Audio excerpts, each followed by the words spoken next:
একটা বোকা শিষ্য ছিল, মন দিয়ে শুনবেন। বোকা শিষ্য ছিল, বলে কেমন বোকা? বলে গুরুদেব যা বলে তাই করে। কেমন? বলে গুরুদেব একদিন বলছে, এই শোন, এই আমি যা বলবো তাই করবি? বলে হ্যাঁ গুরুদেব, আপনি যা আজ্ঞা করবেন,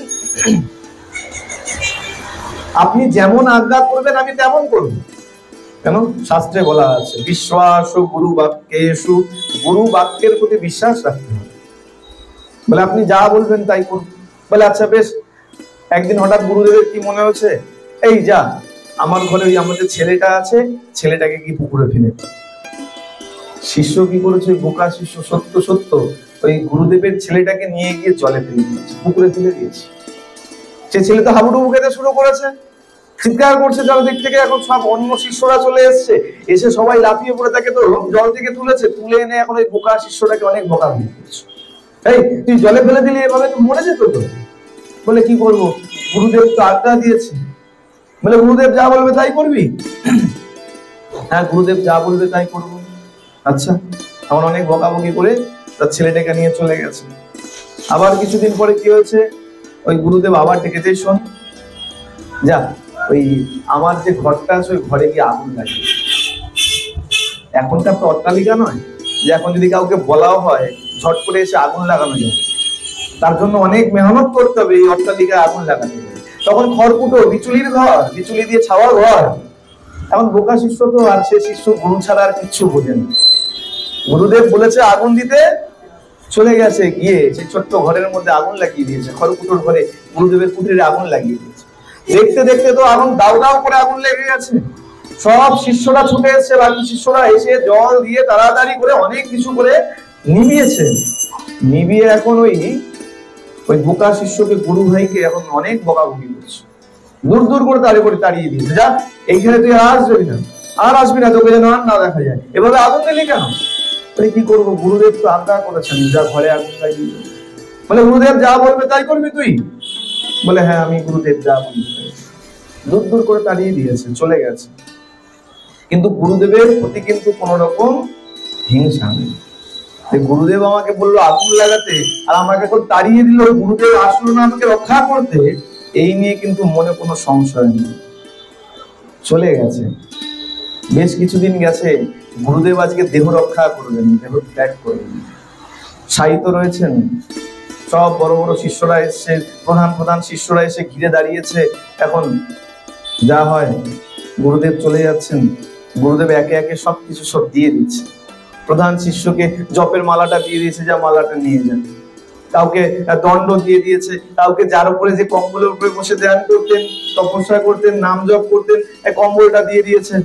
কাউকে গায়ের উত্তরীয় দিয়ে দিয়েছে, যা যা ছিল সব এক এক করে দিয়ে দিয়েছে। সবাই নিয়ে চলে গেছে। আর সংবাদ যখন পেয়েছে ওই বোকা শিষ্যটা ছুটতে ছুটতে এসছে, এতদিন তো মন্দিরে ঢোকেনি, আজকে সোজা মন্দিরে ঢুকে গেছে, গিয়ে গুরুদেবের চরণের কাছে বসে গেছে, কাঁদতে শুরু করেছে। গুরুদেব বলে হ্যাঁ রে, এই তুই এত দেরি করে কেন আসলি? আমার কাছে যা ছিল সব আমি দিয়ে দিয়েছি, দেওয়ার মতো কিছুই আর নাই।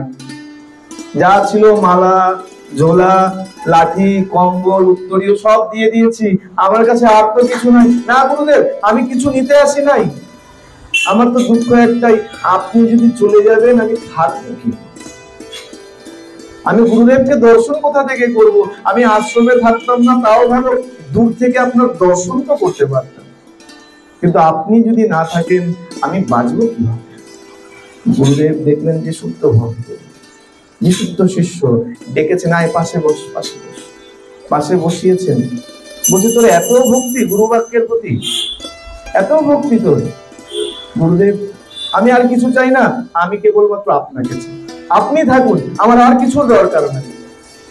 গুরুদেব তার ভক্তি দেখে তাকে আশীর্বাদ করছেন। কি বলে? বলে শোন, এই সব যা ছিল সব দিয়ে দিয়েছি, একটা জিনিস আমার কাছে আছে, এখনো আমি কাউকে দেইনি, কেউ আমার কাছে চাইওনি, আমি কাউকে দেইওনি, সেটা আমার কাছেই পড়ে আছে। গুরুদেব আমার কিচ্ছু চাই না, আমার শুধু আপনাকে চাই। বলে শোন, আগে তো শোন। বলে কি? বলে আমার কাছে আমার আশীর্বাদটা এখনো পড়ে আছে, ওটা কেউ চায়নি, আমি কাউকে দেইনি, এই আশীর্বাদটা আমি তোকে দিচ্ছি, যা আমি তোকে আশীর্বাদ করছি।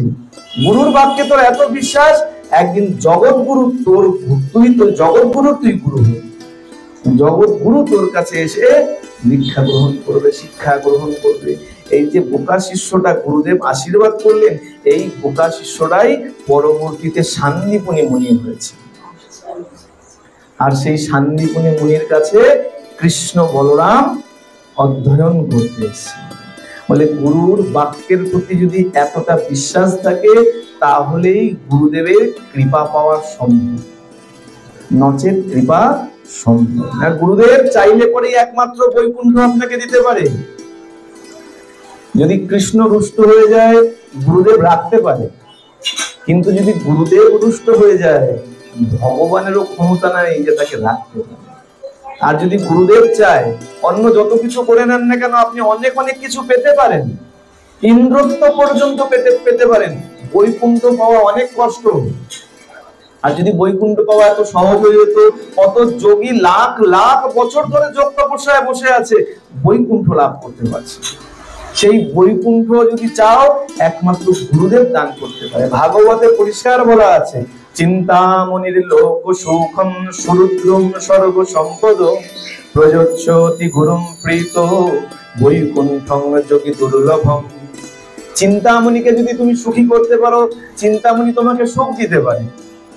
কল্প বৃক্ষের কাছে যদি গিয়ে দাঁড়াও, এই জাগতিক সব সম্পত্তি পেতে পারো, কিন্তু গুরুদেবকে যদি প্রীত করতে পারো, প্রীত কিভাবে করব? সেবা করে। যদি সেবা করে গুরুদেবকে প্রীত করতে পারো, তাহলে এই গুরুদেব, যোগীগণ যোগ তপস্যা করে যে বৈকুণ্ঠ পায় না, সেই বৈকুণ্ঠ তোমাকে দান করতে পারে এই গুরুদেব। বলিয়ে সদ্গুরু ভগবান কি।